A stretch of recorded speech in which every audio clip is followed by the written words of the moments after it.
However pleasant and rather unexpected, my honeymoon with the gorgeous Elixir was cut short by a desperate astropathic message. From a hidden corner in the Vadar sector, where Forge World Antax was located as well, an immense Necron starship, larger than a planet and even better armed, has awoken from its long sleep, and has begun attacking Imperial shipping, blowing up anything crossing its path. Wasn't moving very fast though, so a quarantine area was declared for 20 light years around it. Even worse, Primarch Guilliman has called all available Astartes and any available Navy or rogue traders to lend their gun to destroy this menace, now called the World_Engine. Well, I was both an Astartes chapter master and a rogue trader. Surely I could raise a finger and help, right? What do you say, Canis? Big fire or normal fire? I asked my best advisor. Woof woof. The space wolf replied eagerly and nudged my left glove as a hint. I was thinking to use the Pharos, but perhaps Canis was right. Guilliman would surely figure out why the Tyranids' fleets were attacking a Necron world in a frenzy, when there was nothing to eat there. And I wasn't ready to face down another Primarch. Not unless I wanted to get beat up again. The Icarus carrier was out on patrol, but I did have 2 light cruisers ready for duty, plus the Serenity battle barge. I could take the Dominator cruiser as well, the one with a Nova cannon. Yep, should be enough. Shouldn't show my entire deck yet, after all. Sadly, the first 1,000 Tech Marines were still in training, and the next 1,000 were undergoing gene implantation right now. As for my Lamenters, well, they had a decade more to go till I considered even the first company ready for action. I should take a sanguinary priest, probably Iollas, and 1 apothecary with me, and leave Priest Helios in command of the Stafford and the chapter. Only problem, my nice capital Alivar would be exposed until Victor returned from his ship-finding expedition. This sucked. I mean, we did have more defenses than a real Imperial hive world, merely 300 asteroid forts, a real Ramillies-class Stafford and 3 Astartes battle barges and 12 cruisers, plus 3 Lance-fire battle cruisers, 100 destroyers and nearly 300 corvettes left in defense, so it wouldn't be completely exposed. I just didn't feel safe without someone using a Tesseract to keep an eye on things. Hopefully Elixir would manage the spying network while I was gone. Soon enough, I took Fidelia and Hestia aside and had them assigned as protectors of the house and chapter, grabbed Lord Whitelance and his knight, plus my wolf and my wife Henna for my comfort during this long trip. Then we began to embark a Katakan regiment and 4 PDF regiments on the ships, just to have some inner ablative armor in case of boarders, the Necron kind.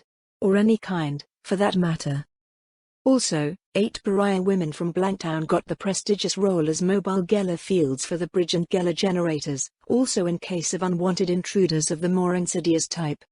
Ludvius and Raffen came along as well as 20 more Blood Angels for a tactical strike, if needed. How worried should I be? Decima asked me after she kissed me for a long minute. Oh, you mean the Necron thing? Not very worried. Might lose a light cruiser, depending on some factors. I answered after computing my own odds in my mind.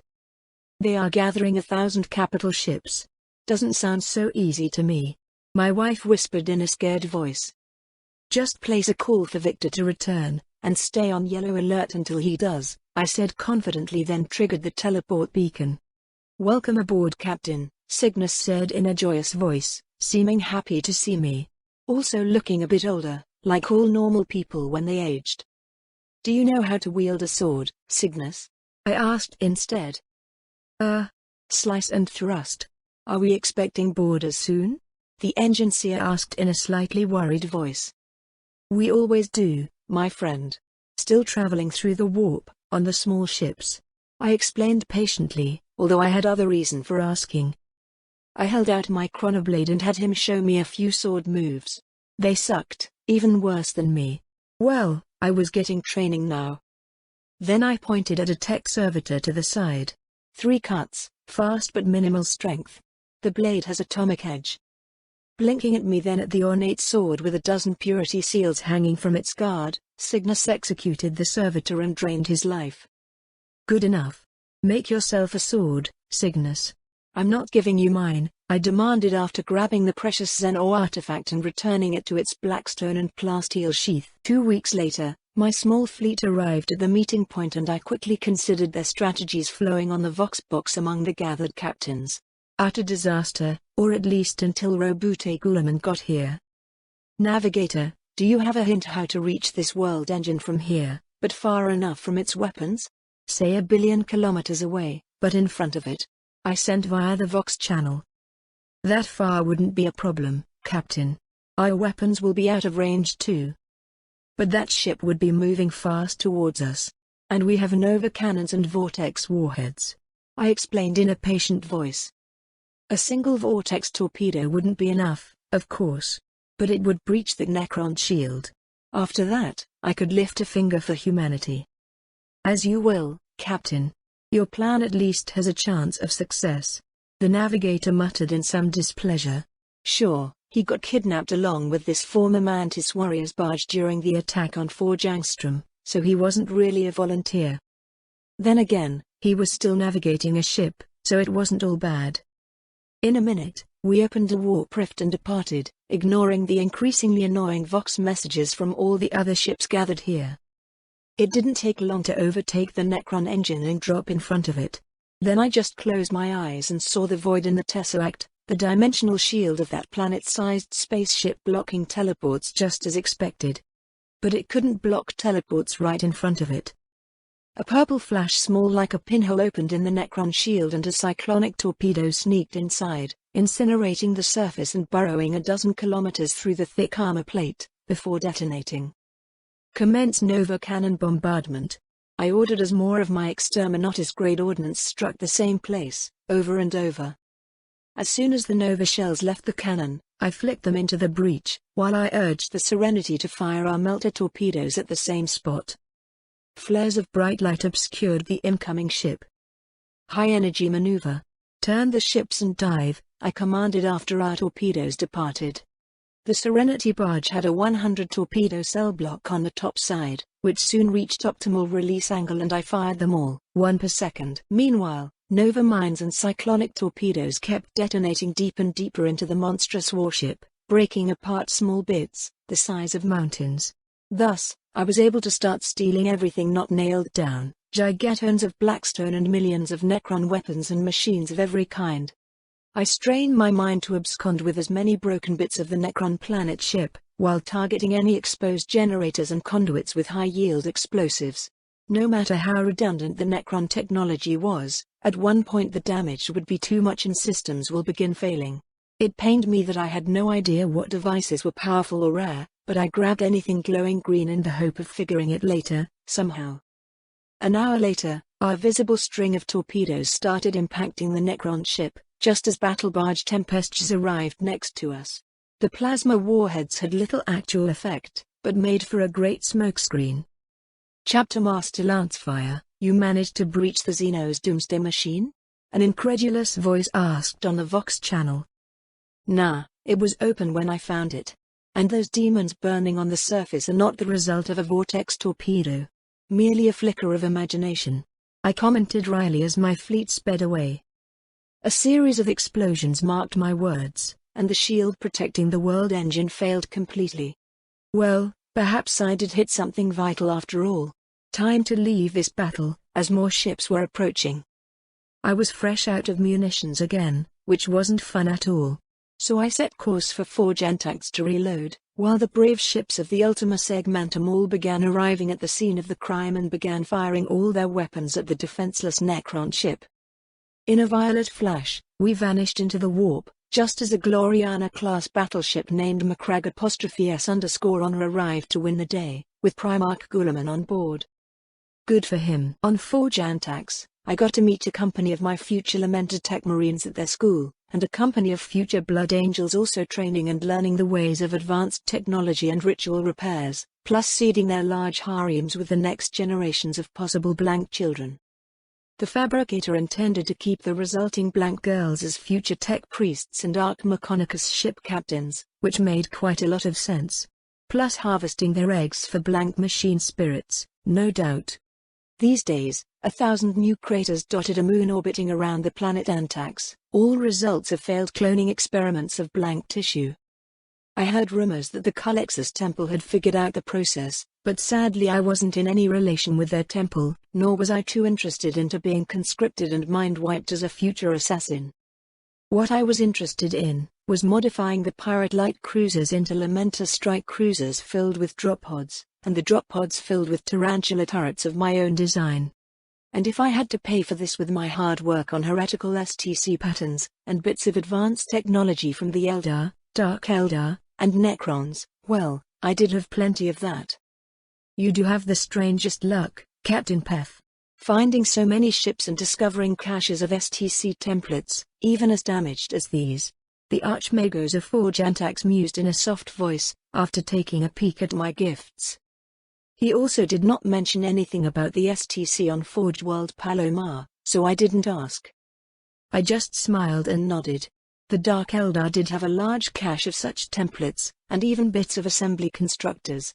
I'm sure your people on Forge Retribution already informed you. I answered in an easygoing voice, while I scanned the star system for the next Arc Mechonicus, finding it hidden by a scaffold of iron asteroids, almost like a small artificial moon. I did give Antax a Grand Cruiser hull, like they always wanted, to remake into a true Arc Mechonicus. And since the internal volume was so large, they were also attempting to install a Macarius pattern warpless engine on it.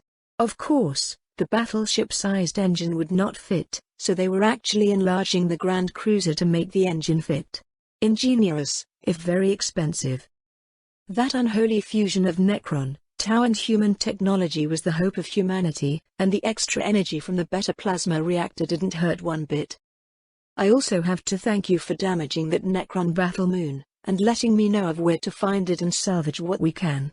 So we can certainly try refitting these light cruisers to your chapter's needs. But I also need you to test them in combat when ready, with a group of major specialists overseeing the deployment. Such a strategy might be effective for Cult Mechonicus as well, especially where we need to deploy a Legio Titanica and secure the landing zones in advance. The fabricator demanded and poured more wine to weaken my will. Sadly, the flesh is weak and the wine was too good. I shall have to oblige and test the new Steel_Rain strategy, only with fewer Astartes and more guns. The 2 years I spent at Antax while overseeing the production of the new drop turrets, and testing different variants for different missions and enemies was not wasted. I did have 1,000 female Katakans in my armor regiment, all of them Sentinel pilots, and enough time and energy to impregnate them all, as well as training my body with Captain Khan and my bodyguards, and learning more Mechonicus lessons about controlling machine spirits with my mind, and piloting my brand new night suit with advice from my stepfather, Lord Whitelance. My own night suit had a volcano lance for long-range engagements and a night-sized power glaive, kinda a sword at the end of staff, if anything big got too close. Or just for butchering infantry by the 100 with each strike. There were of course secondary weapons, like a pod of anti-air missiles and a couple of assault chain guns, but hopefully they won't be needed. This night suit, which I called Reason for Peace, also had a nice iron shield and a flare_shield converted into a night-sized Rosarius, and an atomantic reactor adapted from a Fellblade heavy tank. The reactors made by Forge Tigris were indeed the smallest and the most powerful of any small reactors, and I was ready to demote a few old Fellblades into Doomhammers just to provide extra energy for my knights. So, when news arrived of the impending first_siege_ of Perlia by an Orc led by Gargash Korbul, I was ready for a showdown. The PDF regiments I had brought were also armed with new Forge Antax gear, and had nearly finished training with them, everything from Chimera troop transports, Basilisk's artillery guns, armed sentinels and Weasel pattern recon light tanks. They will need to be forged on the field of battle, and experience was the best teacher anyway.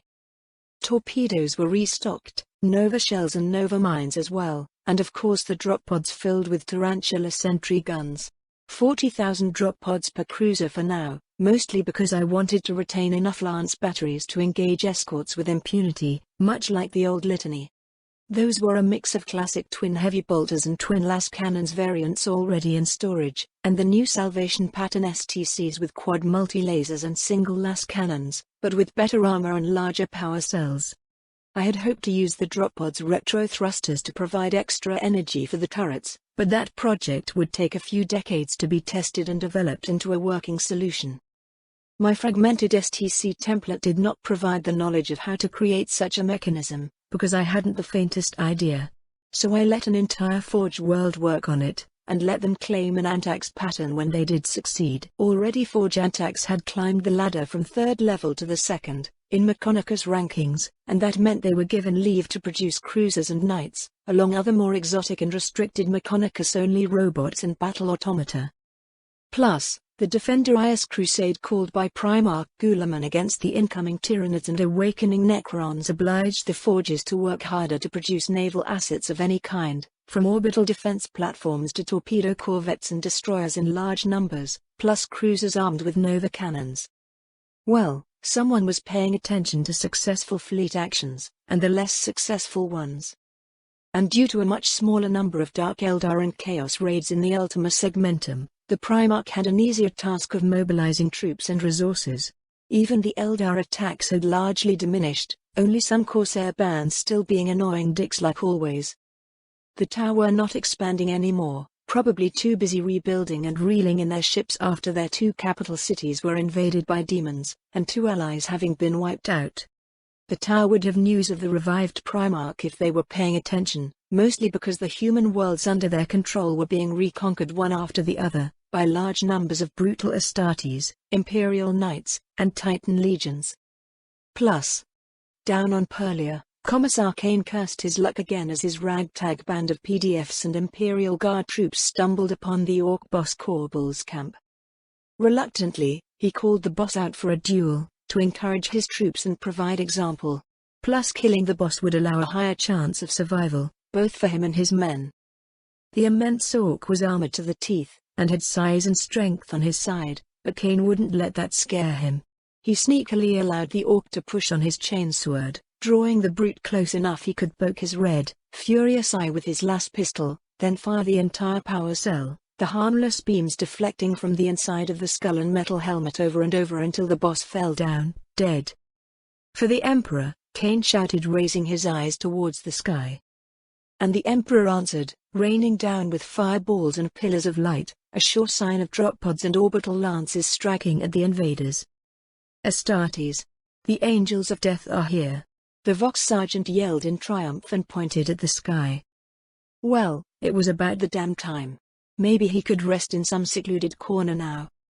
All around his small army, drop pods landed on pillars of flame, but instead of disgorging space marines they unfolded to reveal thousands upon thousands of tarantula turrets, which quickly scanned the ground forces and began attacking the disorganized Orcs with brutal precision.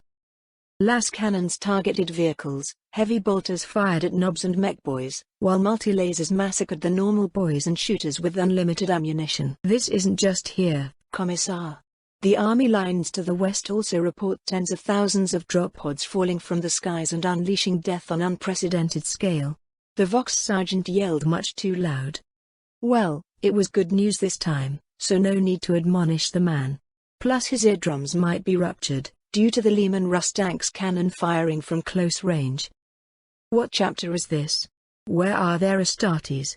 Sergeant Alaric Tabor asked in confusion at the lack of actual angels of death emerging from those drop pods. They are the Lamenters, brother.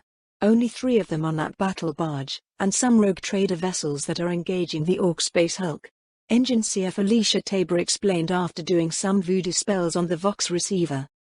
Kane nodded to himself. The Lamenters were kinda greatly diminished after the Badab War, with rumors of losses of over 90% of their battle brothers. No wonder they resorted to supply drop pods to secure a landing zone. If only 3 of them could come, they must be in really bad shape. Then, after most of the Orcs were scattered, assault dropships did begin their landings, bringing down auxiliary regiments, and even a Katakan armored regiment.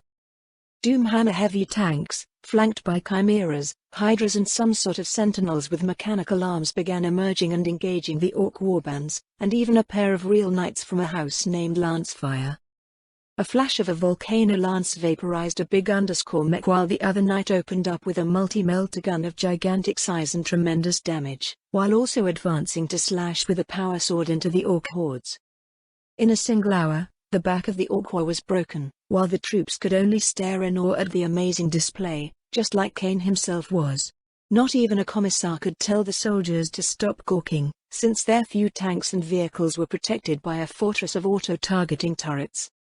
This display of omniscience might makes me feel a bit excited, Felicia admitted while staring with wide eyes at the nearest knight with a volcano lance. At the same second, the knight turned to stare at the young engineer, as if it has heard her. It probably did, Kane realized, considering how sensitive a knight's auspex sensors must be. Then the knight turned and started walking towards his position beside the orc boss corpse, flanked by a dozen armed sentinels, a pair of them also holding a volcano lance in their mechanical hands, like a long rifle. Commissar Kane, you did the Imperium proud this day. I shall see your heroic actions are rewarded as you deserve, the huge knight proclaimed with a booming voice amplified by a powerful voxcaster. Kane nodded cautiously and cursed his luck. He only wanted a peaceful life. Engineer Tabor, I suppose you like my knight? Perhaps you want to touch it, all over? I asked in a wry voice, and a smaller volume. The blonde woman nodded unconsciously. Probably saw it as her live stream. Well then, touch it you shall, pretty lady. The brave commissar coughed in surprise at being ruthlessly co-blocked, then slumped in defeat. He wouldn't have anything better than my huge imperial knight. And his blank aide Jurgen would be much more useful pumping thousands of babies for the greater good of humanity, than being wasted as an Imperial Guard soldier. Well then Felicia Tabor, you and the survivors from your PDF regiment are being transferred under my command, to recover my losses in this campaign. I don't need the Valhallan regiment, except your aid, Commissar Kane. Go and make haste toward the landers, I commanded while my power glaive struck the dead orc boss and chopped him into 100 smaller bits. Damn orcs could be resurrected after all, and I wouldn't take a chance. My lord, the boss was certainly very dead. The commissar grumbled at my actions. Yes, until some painboy found the corpse and revived it. Stand aside and let the sentinels torch the corpse now, I ordered as I urged reason back towards the battle lines.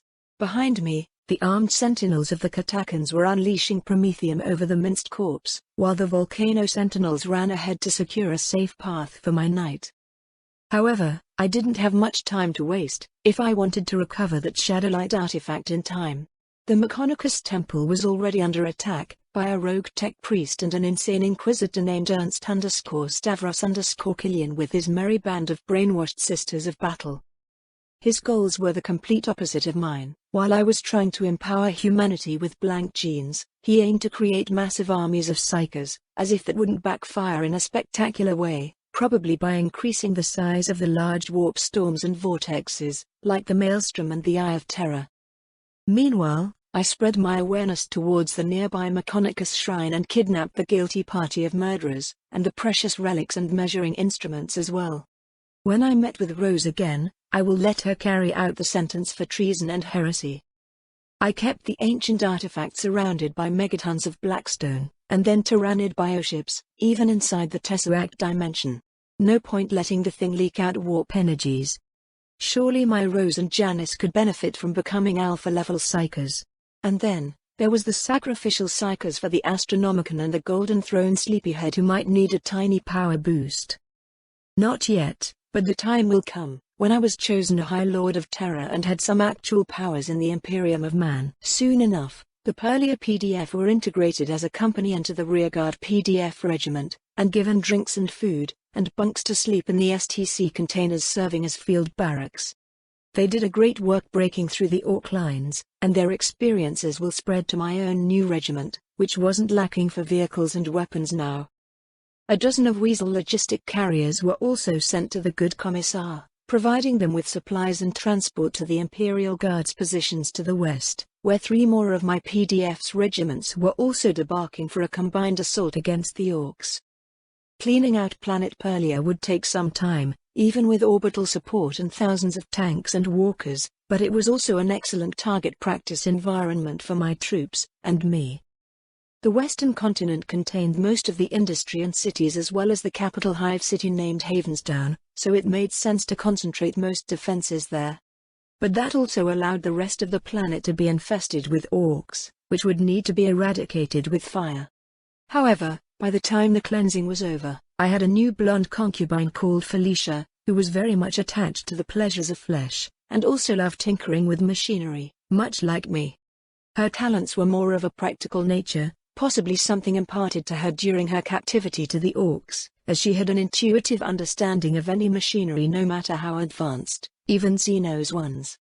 Aided by a new mind impulse unit brain implant, Felicia could now transfer her understanding directly into my mind, via neural cables. This sped up my STC creation and repair a few times, and also allowed me to fix 100 tiny problems that I didn't have a solution for. Plus the sex was excellent, even with a spinal mechadendrite in the way. Also, the decade of imposed exile from Suta has passed, and Victor sent news of our second carrier the Daedalus, returning filled with Tigris pattern corvettes and more Katakan regiments. Excellent news, for my new kingdom in exile. So I departed from Perlia after gifting Commissar Kane a chronoblade disguised as a relic sword, an inferno pistol, and a light power armor with a Rosarius shield mounted in the chest Aquila. The armor had an enslaver bone mind shield fitted into the armored neck collar, in a rough replica of my bone staff. I also left him a bodyguard of my Katakans, which pleased him even more, especially the young blonde women piloting the 10 armed sentinels. Perhaps the snipers too, I'm not too sure. However, Caiaphas_Kane now looked like a proper hero of the Imperium, and was even promoted to Lord Commissar, then given leave to roam as he pleased and sniff out corruption. And that Departamento Munitorum standing regulation to list Kane as alive and active at all times, regardless of evidence to the contrary? Well, now it would be true forever, as the man will likely never die. His life-draining sword was inscribed with a single word, Pacem, which meant peace in High Gothic.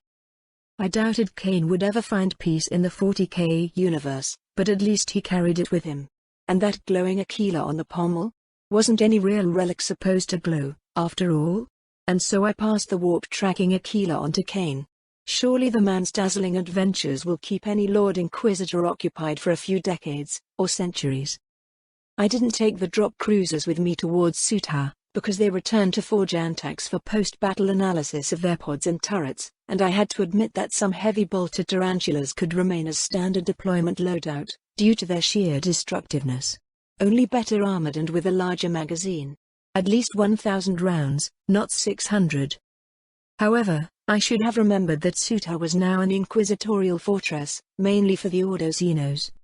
I didn't find my Rose here either, instead being met by a pretty blonde woman named Ambly_Vale who was sent to investigate the Catan prisoner and the strange happenings around the Pharos installation, including temporal shifts and vanishing starships. Nothing to do with me, but I should be careful.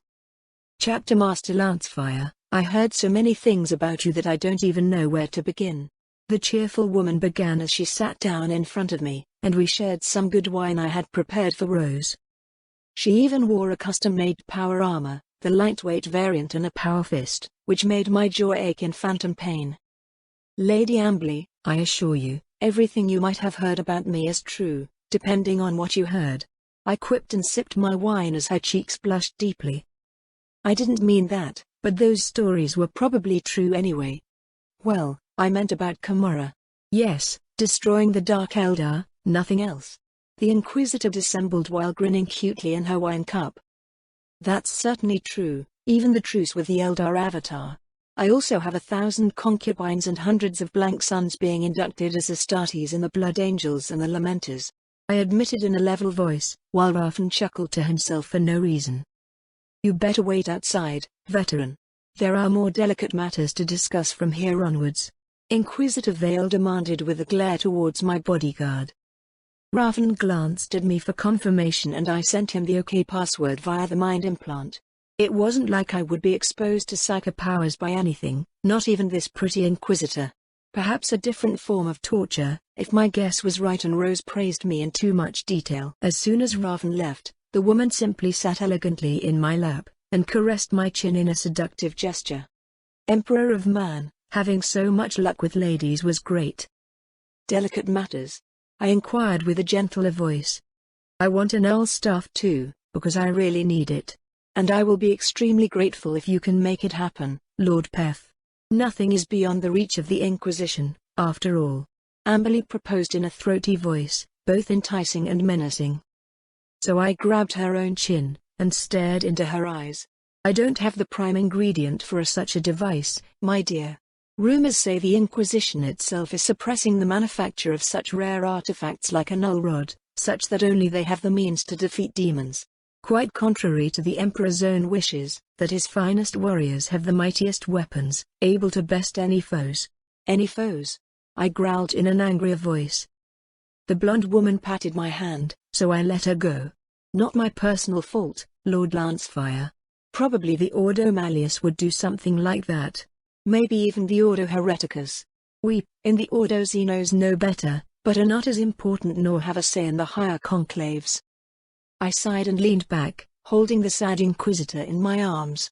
Blank genes will help in time, as they spread more among humanity. Probably best if you start with the system governors and hive leaders, then generals and admirals. As you can sense, psychopowers or gene-stealer cults cannot affect a blank, thus making them less likely to turn traitor. Mind implants help as well, imposing reasoning over superstition and anger, thus reducing the occurrence of stupid decisions in the ranks of the Imperium's leaders. You mean like yourself? Or your family? Lady Amberley asked in a teasing tone. Exactly, my lady. Like myself and my family. If you're interested, I proposed in a slightly shy voice. I'm not drunk enough for that. The pretty blonde quipped and held the wine bottle in a trembling hand, before gulping the contents in a long drag, which made her throat move in very seductive waves. What can I say? The flesh is weak, so I could only stare in wonder. You're very pretty, I managed to say, before she hungrily shut me up. I had plans with the Pharos, but those could wait. Amberley tasted like grapes and strawberries. Much later the amazing blonde finally gave up trying to exhaust my enhanced body and crashed on top of me, sweaty and content. And to think I thought your Rose was exaggerating.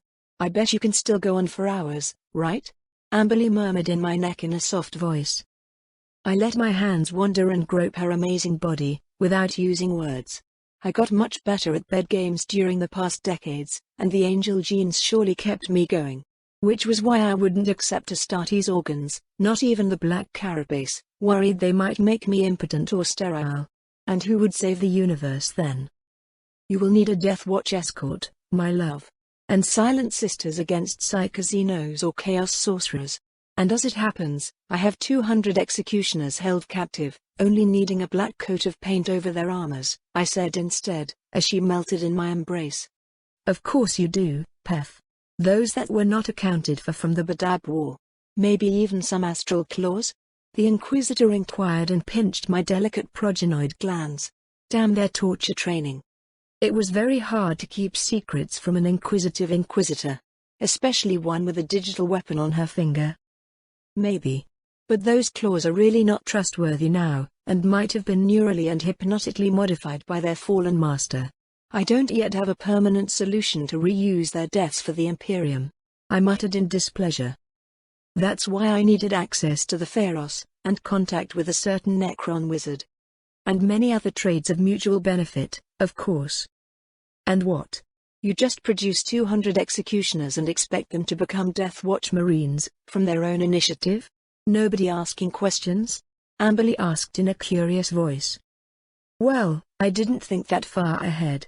You can take a company and my Rose the other. As for how to motivate them, it should be easy enough for an Inquisitor. Their chapter is under a penitent crusade for the next century, and the Death Watch always needs more bodies. The borders of the Imperium are quite extensive. I argued as glanced at the door, as Ludvius leaned inside to check on me, then held his thumb up for another impossible and improbable conquest. And the Blood Angels are still watching over you, ever since you killed that traitor Steele. I shall need to know why. The pretty blonde demanded in a steely voice. It's complicated, my dear. Only part that matters is me revealing the Inquisitor's corruption and returning to them the Spear of Sanguinius. Those are the facts, the rest is highly interpretable, and thus considered the chapter's dark secret, to be added to the long list of such secrets for every Astartes chapter. Still nothing as dubious as the exorcists being implanted with demon hosts, or the death_specters killing their aspirants with poisons then bringing back 1% of them as neophytes. I commented wryly just to see Ludvius become rather upset and Amberley rather tense. I see there's very few secrets you don't know, Chapter Master. Doesn't surprise me you're able to defeat any enemy with such ease. Inquisitor Vale concluded with a good enough reasoning. Well, on my ship I speak with the voice of the Emperor, my dear. Everything I say and do is thus approved by the Emperor himself. Absolute and unlimited legal authority, given by my rosette, my warrant of trade and my Lamentor's chapter. I explained in a softer voice, and ordered Ludvius out before he started crying again. As the Blackstone armored door closed, Amberley sat up, already awake and combative. You should know better than that, Lord Pef. The High Lords of Terra are the rulers of the Imperium, and all those trinkets can also be revoked. Amberley claimed in a stern voice and poked my chest in warning. The Imperium Eterna. Of course the High Lords would want that, and keep their privileges. But it's not quite true, Agent of the Throne. The Emperor might be slightly indisposed right now, but 2 of his sons are back. And while Khan might be vanished somehow, Guilliman is too popular to remove.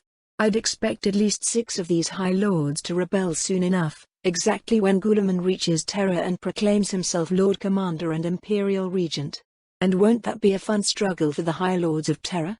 I asked rhetorically, and instead of poking her back, I drew her into a deep kiss and groped her bountiful body again. Soon enough, the enemy was laid low and conquered again, with love. Wasn't that hard, as her reserves were dwindling? Oh God.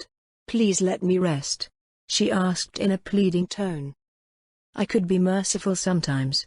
Return to your fortress, my dear. I shall arrange a prisoner transport for your new death watch, I whispered in her ear and went for a cold shower. Inquisitors could be amazingly fun, but always so dangerous. I would need more of them on my side, and my charm seemed to work.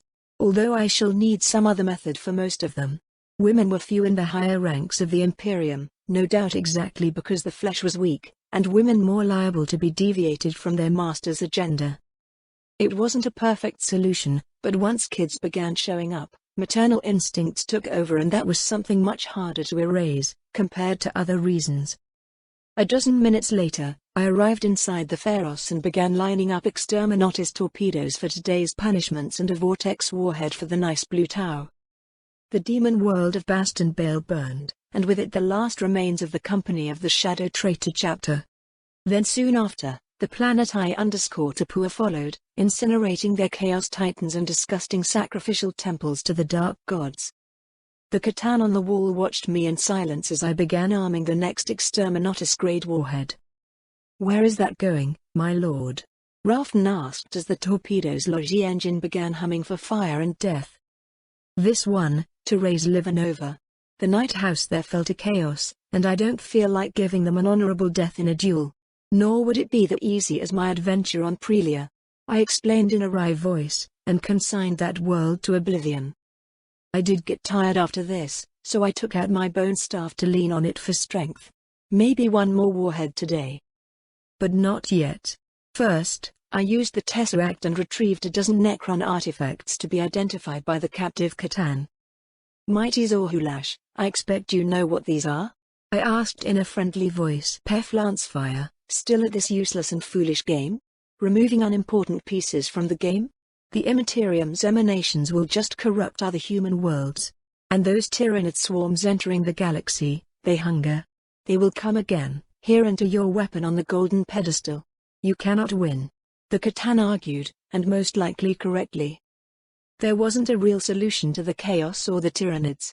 I could already sense bigger hive tendrils pushing back on the Pharos perception with their combined silence. I have never lost a battle, mighty Catan. The hard things we do now, the impossible a bit later. You should learn to trust me already. Now, these captured Necron items? Name and use and approximate value, for a Necron dynasty, I demanded in a gentle tone, like talking to a baby. Sure, the Catan might be a god, and strong and wise, but he wasn't whole. Perhaps you can indeed find a way like you always do, Pef Lancefire. I shall aid you with this, and we will be even. Zorhulash announced in a definitive tone. I just smiled kindly at his pathetic attempts for negotiation. Then I began noting down the uses and value of these rare items, of which only one was actually good, and 2 more of medium value. I might have picked up the vacuum cleaner just because it was glowing with green lights. The phase_shifter was enabling an ability that I saw the Crimson God Catan use, letting Titan-grade weapons pass through him without doing damage or sinking himself into the ground. The other two were called a cloak_of_the_Catan, which was certainly needed to use the powers of an enslaved Catan, while the other was a nebuloscope, basically a multi-dimensional tracker which would serve me well one day. Trizin was certain to possess these last two, but a phase shifter was rare even among Necron lords. Lord Trizin, congratulations on the warp rift test. I began with a teasing voice, and letting him know I saw his new Blackstone fortress close a small warp rift near his home world. Ah, the wandering stranger has returned. I have deduced you must be a human. Or perhaps an Astartes. The Necron Overlord warned me, after no doubt he tried to observe where the Tesseracts have been present and blocked certain timelines. I'm not too sure myself, my robotic friend. So what progress did you make on those projects we have together? I asked, this time really curious. The cruiser-sized reactor with a Mechanicus STC template is ready. Wasn't even hard, if I may be so honest. The warpless engine miniaturization, well, it's a bit harder without some more advanced materials and production capabilities. I only have one version smaller by 20%, and already needs angstrom-scale engineering. Only those human Grand Cruisers and the larger battle cruisers will be able to use them. As for the Eldar weapons, they work backwards to any scientific principle. Trizin complained and seemed exasperated. I feel your pain, my friend. Technology should not grow when you sing at it. Damn Eldar bone singers. It was only a suggestion, Lord Trizin. Perhaps psychoplastics and soul-fused crystals are more magitech than real science. But you do have plenty Mechanicus ships and weapons in your Tesseracts. After you copy all of them, you might attempt to reverse engineer those for my mentally handicapped tech priests friends of lesser education to mass produce. Mostly gravity and direct energy weapons that would work on Tyranids. My recent long-range scans point to a dozen large tendrils followed by a gravity-bending mass of hungry mouths and sharp claws. I explained in a gentler tone, drawing his ire towards the invading bugs. That sounds exciting, to be honest. It will be the greatest struggle in the recent history of the galaxy. And this Guilliman Primarch is certainly trying to defeat the Tyranids with those rather flimsy ships and weapons. I could help a little, even if it's cheating. After all, the humans do have somewhat better weapons, they just forgot about them. Trizin the Infinite allowed after long minute, no doubt checking on my own observations. And so, I sent him the phase shifter, in advance. I was so trustful, right? Very well, Necron Lord. A trade was made. I hope you don't need instructions on how to use a phase shifter. The Crimson God already has this ability, so it's useless to me now. I explained in a faint tease. I thought the Canoptech link was encrypted with my best, anyway. Yes. This would be very useful to keep my person safe, especially if anyone figures out who actually killed a certain pharaoh. Trizin exclaimed in a joyful tone. I sighed inward, as it seemed the insane Necron had indeed trapped the Catan controls, and did not expect me to survive. You broke your word, Lord Trizin. You owe me 2 free trades for that. One is another null-bone staff, using your own resources. The other, those Venatoria Titans and their pilots, with enslaver-based mind control implants. They shall be sent to Forge Retribution, along with the data slates for their manufacture STCs, I demanded in a harsh tone, almost ready to transport a vortex torpedo on his location. Since Trizin couldn't find the reality cage in the Eye of Terror, he did what any Necron always did. And attacked Forge World Venatoria to steal it. The Mechanicus tried to chase him back to his home world, only to get trapped into a labyrinth, like all the others who tried. It would be a pity to kill him, but I was getting tired of his bullshit. Say whatever about Trizin, he did have top-notch survival instincts. You are correct, stranger. I went over the bounds of our agreement. Perhaps I wanted to test you? I am not certain why I did that. I grumbled inward, then sent over a lock of Amberly's hair, and closed the mental link. We would need a dual blank/psycho child to make the weapon work properly, but I was already hard at work on that issue. Then I checked on the Tau, only to find a large demiurge ship in their home world's orbit. Well then. I have found a target for that vortex torpedo after all. Stay away from Tau, Next time. With the Eachida's dungeon now filled with the captured executioners, Ambly was quite busy explained to the silly space marines the errors of their ways, and what happened to their chapter. And since they were presumed dead in the 100 of vaporized ships at Forge Angstrom, nobody would miss these 200 dead Astartes while the Death Watch got new recruits for their brutal work, often involving sending suicidal kill teams straight at the heart of some Xeno empire, and expecting them to kill everything or die. Or both. Now I only had the astral claws in reserve, if quite a lot of them. If nothing worked, I could just extract their gene seeds and make more tech marines. Like 16,000 more. It would simply be another dark secret in a chapter's dark basement of such secrets. The Emperor would approve, I had no doubt. But if he didn't, he could simply speak up. Nobody spoke, so it must be all right. However, a month later I did have my apothecary confirm that Ambly was with child, which was great. I worked hard for that result every day, for long, sweaty and tiring hours. Henna has already delivered another blank daughter, and was now recuperating and mostly reading things in bed. I didn't mind at all. Reading was very important, even more here. My dear blonde engineer Felicia was also in the same pregnant state, and seemed quite happy with her new life, often sneaking into the nightstick to pore all over the machines, before regally running back to the Mechonicus shrine to learn more from the tech priests on board the Serenity.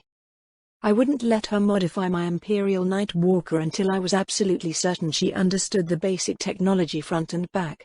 And for that, I had Felicia work on the tarantula and sentinel mating, something that would indeed give legs and create a mobile turret of equivalent firepower to most Astartes and often even more for the last cannon turrets. I would have to plate the new Guardian robots with Blackstone armor to give them enough durability to last on the against stronger enemies, but I had more than enough Blackstone now, so could even cover a planet in this stuff. Then give a battalion of 100 of such walkers for a tech marine to command, and then deploy 1,000 tech marines with their autonomous robots on any battlefield. It would be something like the legions of old, which had 100,000 Astartes each. And we would need such levels of firepower to clean up Tyrannid-infested worlds, or liberate planets from the orcs, without burning them. Burning some world with Exterminatus was easy, but those planets would not bear life again. However, I did loot like 1% of an entire Necron planetoid made of Blackstone, which gave me enough to cover all the Imperium's ships with several meters of it. I also looted much of the Orc space hulk at Perlia, possibly enough adamantium to construct a couple of battleships, or tens of thousands of cheaper corvettes. I was getting low on Exterminatus torpedoes again, which was a sure sign that something bad will head towards Sutha, like it always did. The Pharos was too potent of a weapon in the hands of humanity. But even so, I did burn all the Fallen Knights worlds I could reach, from Gerontius and Derivire in the north to Credence in the south, and even a dozen smaller Hellforges, a dozen more Chaos Chapter worlds, and some Xenos empires like the Forky, which seemed a bit too beastly to cohabit peacefully with humanity. Actually, beside the Eldar and the Tau, there were very few races that I would allow to exist, mostly because they all seemed eager to fight, enslave or eat humans. Not a good survival trait to have, in the same galaxy as me, if I had my way. And if you were in the range of the Pharos, I would have my way. Sooner or later, their time will come. Beside massive explosions that would incinerate entire planets, I did dispense smaller bombs when I located cults and genestealers, or roving pirates and corsairs, even traitor ships if I could easily discern their allegiance. Normally those chaos ships would be filled with mangled bodies, skulls and other telltales like 8-pointed spikes, so a plasma warhead inside their reactor room would ruin their days and lives. Sadly I didn't find more corrupt inquisitors, although I did check about 20 for corruption signs or enslaved cults. Then again, you could never be certain what was really in the heart of someone, anyone. Just like Naya turned traitor, so could anyone else. Pretty much why all the old Elementors were followed everywhere by my silent sisters, both veterans or novices. Kinda hard to fall to chaos with a pariah standing by your shoulder, all the time.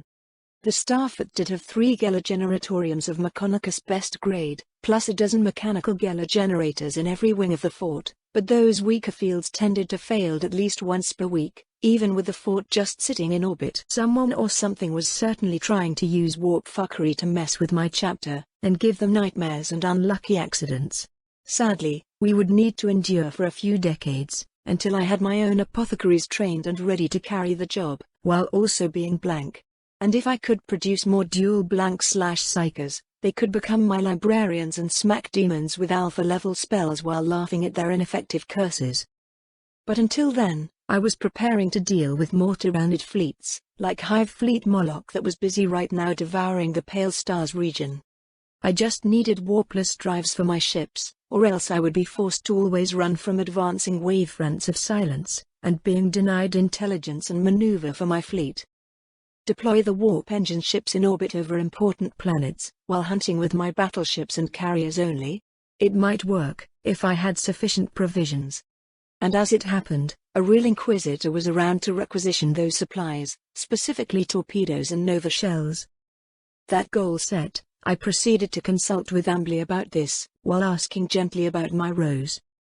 My colleague is on some infiltration task towards the Tau, that's all I know. Mind control might be involved, but we don't have hard evidence about these ethereals. Inquisitor Vale said in a still stern, but more normal voice, now that we were friends and lovers and building a family. No more wine though, so the blonde bombshell wasn't as pliable as before. I nodded thoughtfully, as I did suggest this task to my Rose. That's too bad. I have a crazy and traitor Inquisitor in detention, the one that massacred the Mechonicus shrine on Perlia, and also brainwashed a squad of Sisters of Battle to aid him. When I apprehended him, he was trying to mass-produce an army of Psychers, and empower them with some Xenos artifact being examined by the Mechonicus. Now, if this Killian tried for example to boost the Emperor, or the Astronomicon fuel, it would have been different. He wanted instead to attack the Eye of Terror with a horde of millions of Chaos cultists with beta and alpha level Psyker powers. I explained in a careless voice. The pretty Inquisitor changed a dozen faces, before settling on just one. Death. I will need to interrogate him and his accomplices, Lord Lancefire. I expect you also have that Xenos artifact somewhere? She demanded in a harsh voice. Very tightly contained, of course. Nothing that the Inquisition can provide, unless you can open pocket dimensions with your Psyker powers? I asked in a mild voice. Technically, the Inquisition did have such means, just like that demon cache on Pythos, but that was made 10,000 years ago, and they even forgotten about that prison. Ambly glared at me then sighed, as her powers weren't even close to my Rose, probably only a Gamma-level Psyker. This ability of yours drives me crazy.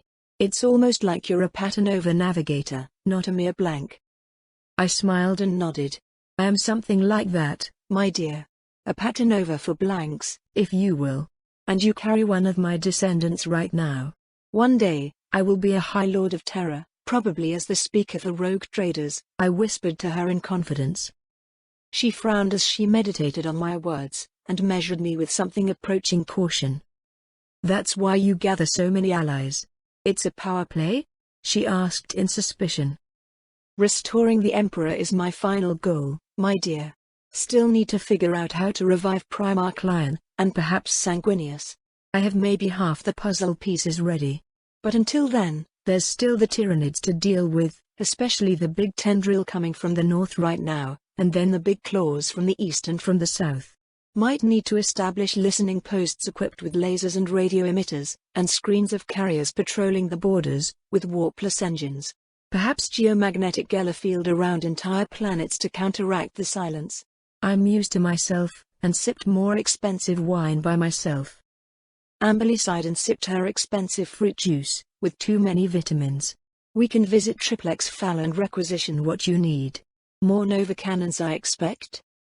I just smiled and sent an engram call to Felicia to join us. We could end the sad story here and have some fun. Then I called Henna as well, because she was surely lonely and bored in the nursery. Ambly will just have to get used to the new reality, and this way was the most pleasant.